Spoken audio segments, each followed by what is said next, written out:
hello there. I'm Kim Berry, editor of Food and Drink Business.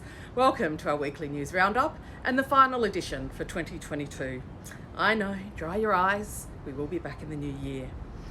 Thank you to our sponsor, Allied Finishes, for its support. The company specialises in hygiene and safety solutions tailored to the food and beverage industry from the floor up.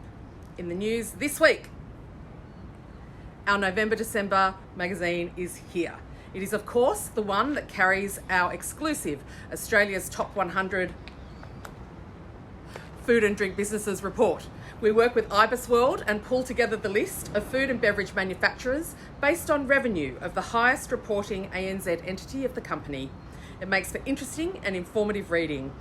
We also have a series of articles going into a much more detail about the list, which you can find on the website under the Top 100 tab. The magazine also has an article from Federal Industry Minister Ed Husic and industry association leaders Tanya Barden from Australian Food and Grocery Council and Jeff Parker from the Australian Beverages Council, conveying their thoughts on what the year was like and what the year ahead may be. We have some major retrospectives in there as well, so settle in with some fruit mince pies and your drink of choice and take it all in. In other news, Coca-Cola Euro-Pacific Partners has officially launched its $43 million canning line in Moorabbin. It's taken 2 years through the thick of COVID and Victorian lockdowns to deliver what is the most advanced line for the bottler in the region. The fully integrated line can produce 1,700 mini cans a minute or 1,500 standard cans. It means a much more reliable supply for Victoria, Tasmania and South Australia, with the capacity to produce 11 million more packed cases in the state. When you consider ongoing supply chain issues, such as the pallet shortage, being less reliant on interstate deliveries cannot be overstated.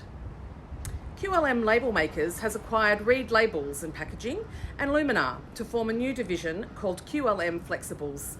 It's targeting the digital and FMCG flexible packaging markets. Many of you will remember the stories and podcast episodes that we ran with Indigenous owned, run and managed coffee business DIY Coffee. It was founded by Sean Andrews and Adam Williams, who also founded SupplyAus Holdings, of which DIY is a part.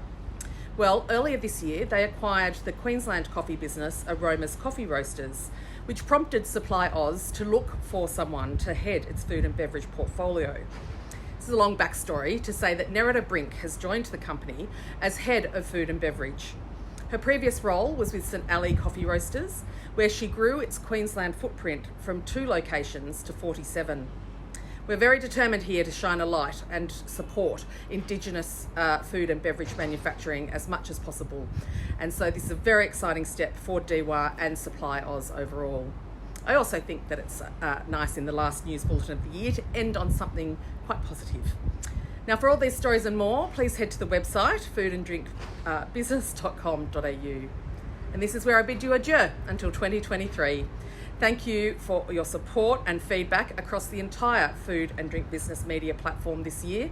It means the world to us. We have lots of things already on the boil for 2023. So I will see you on the other side of a lot of eating, sleeping, socialising. Be safe, be happy and be kind. And with that, I'm Kim Berry, over and out.